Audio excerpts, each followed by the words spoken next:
Assalamualaikum warahmatullahi wabarakatuh. Apa kabar semuanya? Semoga baik-baik selalu ya. Perkenalkan, nama saya Nur Putri Taskia, NIM 19070160008, akan membahas tentang pengertian ARBK disgrafia, klasifikasi, deteksi, dan diagnosis disgrafia. Selanjutnya ada pengertian dari ARBK disgrafia. Anak-anak normal dan anak disgrafia secara fisik dan psikologis pada umumnya sama. Tetapi ketika dalam proses belajar dalam kelas, anak disgrafia terlihat sulit atau lambat dalam menulis. Disgrafia ini pada umumnya tidak terkait dengan kemampuan lainnya. Anak-anak disgrafia bisa saja normal dalam berbicara dan normal dalam keterampilan motorik lainnya. Tetapi anak disgrafia mengalami hambatan dalam menulis. Disgrafia umumnya diketahui pada saat anak-anak belajar di sekolah dasar, yaitu ketika awal belajar membaca dan menulis permulaan. Menurut Sandrock, tahun 2012 mendefinisikan disgrafia sebagai kesulitan belajar yang ditandai dengan adanya kesulitan dalam mengungkapkan pemikiran dalam komposisi tulisan. Menurut Abdurrahman pada tahun 1998, kesulitan belajar menulis merupakan suatu bentuk kesulitan belajar yang berhubungan dengan ketidakmampuan membuat huruf atau menulis dan simbol matematis. Sedangkan menurut Yusuf dan kawan-kawan pada tahun 2003, kesulitan belajar menulis merupakan suatu gangguan atau kesulitan dalam mengikuti satu atau lebih bentuk pengajaran menulis dan keterampilan yang terkait dengan menulis, seperti mendengarkan, berbicara, dan membaca. Dari berbagai pendapat di atas, maka ditarik kesimpulan bahwa kesulitan belajar menulis merupakan suatu bentuk gangguan atau kesulitan dalam mengikuti pengajaran menulis yang berhubungan dengan keterampilan lain, seperti mendengarkan, berbicara, dan membaca, yang dapat mengakibatkan ketidakseimbangan perkembangan memori dan motoriknya, sehingga berpengaruh dalam kemampuan mengungkapkan suatu informasi atau objek ke dalam bentuk bahasa tulis. Selanjutnya ada klasifikasi disgrafia menurut OA Tokarev, yaitu yang pertama disgrafia akustik. Disgrafia jenis ini yaitu persepsi pendengaran yang tidak dapat dibedakan, pengembangan analisis dan sintesis suara yang tidak memadai. Yang sering terjadi adalah kebingungan dan kelalaian, dan penggantian huruf yang menunjukkan bunyi serupa dalam artikulasi dan bunyi, serta refleksi pengucapan yang salah dalam tulisan. Yang kedua ada disgrafia optik. Disgrafia jenis ini yaitu ketidakstabilan tayangan dan representasi visual. Tidak ada korelasi antara huruf dengan bunyi. Meskipun hurufnya dikenali dari ejaannya, pada waktu yang berbeda, huruf-huruf itu dianggap berbeda dan ditulis pun berbeda. Dalam hal ini, penulisan cermin terjadi, seperti halnya huruf B menjadi huruf D, huruf M menjadi huruf W, huruf U menjadi huruf N. Karena ketidakakuratan persepsi visual, mereka bercampur dalam tulisan. Yang ketiga ada disgrafi motorik. Disgrafia jenis ini yaitu ditandai dengan kesulitan dalam menggerakkan tangan saat menulis atau berpindah dari satu huruf ke huruf yang lain. Pelanggaran koneksi antara gambar motorik suara dan kata-kata dengan gambar visual. Selanjutnya ada klasifikasi menurut Kendall dan Stefani pada tahun 2012. Yang pertama ada disleksia disgrafia. Adalah bentuk disgrafia yang ditandai dengan tulisan anak tak terbaca, huruf dan tanda baca yang dibuat anak salah. Yang kedua ada motor disgrafia, adalah karena kekurangan keterampilan motorik halus, tidak tangkas, otot kaku sehingga gerakan tangannya tampak kikuk. Jika diminta untuk menulis memerlukan tenaga yang ekstra. Bentuk tulisan sering miring karena memegang objek penulisan salah, tetapi pemahamannya tentang ejaan tidak terganggu. Yang ketiga ada disgrafia spasial, yaitu anak mengalami gangguan dalam pemahaman ruang. Tulisan anak terbaca, anak bisa menyalin pemahaman ejaan normal, tetapi tulisannya sering berada di atas garis atau di bawah garis. Jarak antara kata juga tidak konsisten. Keempat ada fonologi disgrafia, yaitu anak mengalami gangguan fonologi. Jenis ini umumnya diderita pada anak yang berbahasa asing, seperti bahasa Inggris atau bahasa barat lainnya yang di dalamnya terdapat perbedaan antara ejaan dan bunyi. Kelima, ada leksikal disgrafia. Hampir sama dengan disgrafia fonologi, tetapi lebih terjadi pada kata-kata yang tidak sama antara ejaan dan lafalnya, seperti pada bahasa Inggris dan bahasa Perancis. Selanjutnya ada deteksi disgrafia.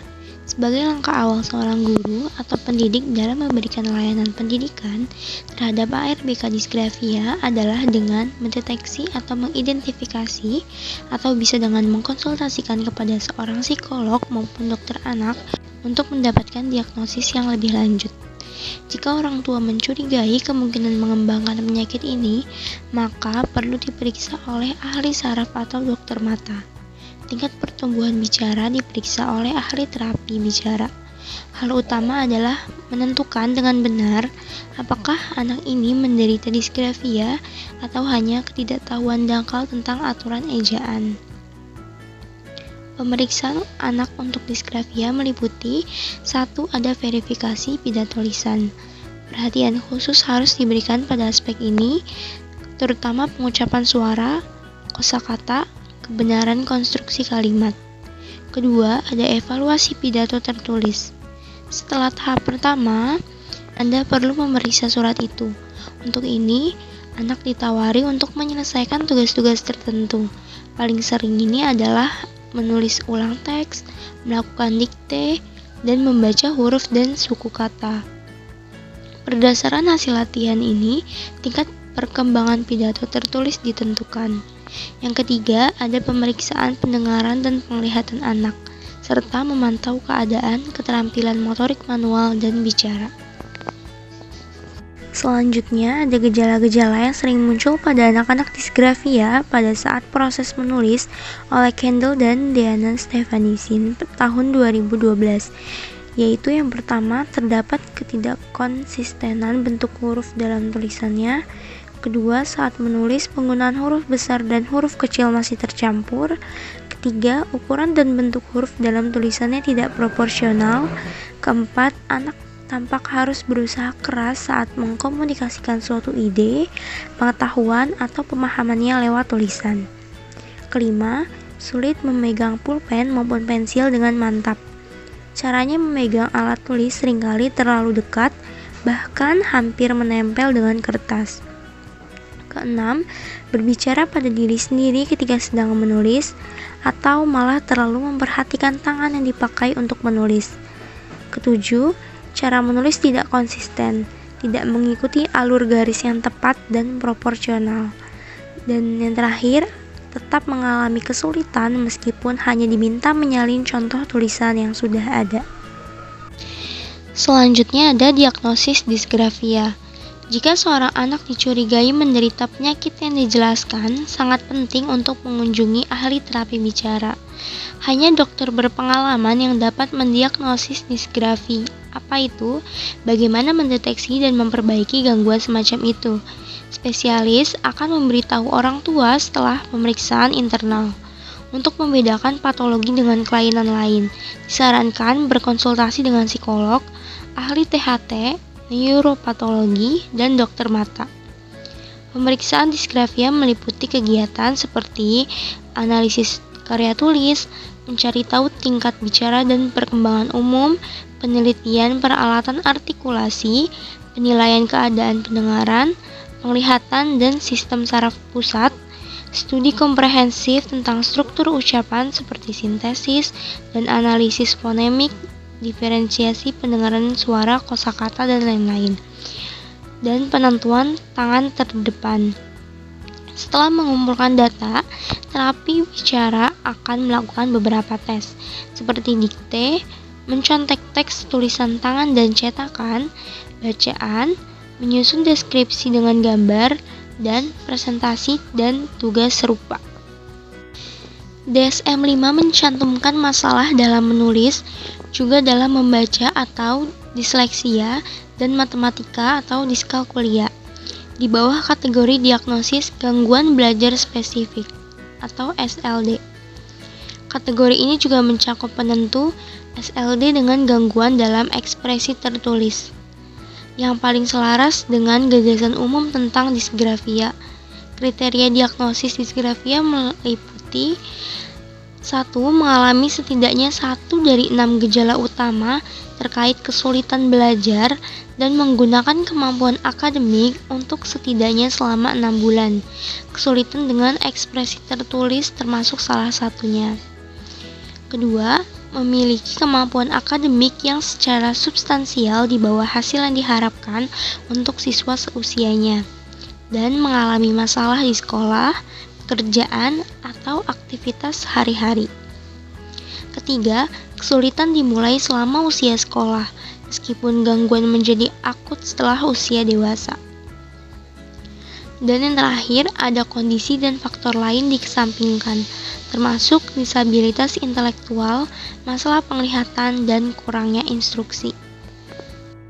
Disgrafia juga biasanya didiagnosis oleh psikolog berlisensi yang berspesialisasi dalam gangguan belajar, meskipun mungkin melibatkan tim spesialis, termasuk terapis okupasi, guru pendidikan khusus, dan psikolog pendidikan. Beberapa hal yang perlu digunakan untuk melakukan diagnosis antara lain: 1. Raport sekolah, 2. Pengukuran edukasi psikis, 3. Peninjauan perkembangan individu, medis, dan riwayat keluarga, dan yang keempat, pengujian tes menulis. Tes untuk disgrafia biasanya mencakup komponen menulis, menyalin kalimat, atau menjawab pertanyaan esai singkat, serta komponen motorik halus yang menguji refleks dan kecepatan motorik individu. Spesialis diagnosis bekerja untuk memahami kualitas tulisan, seberapa baik pasien mengatur pikiran dan menyampaikan ide, dan tindakan fisik menulis itu sendiri. Sekian presentasi dari saya. Apabila ada kekurangan atau kesalahan, mohon maaf. Terima kasih, semoga ilmunya bisa bermanfaat ya teman-teman. Wassalamualaikum warahmatullahi wabarakatuh.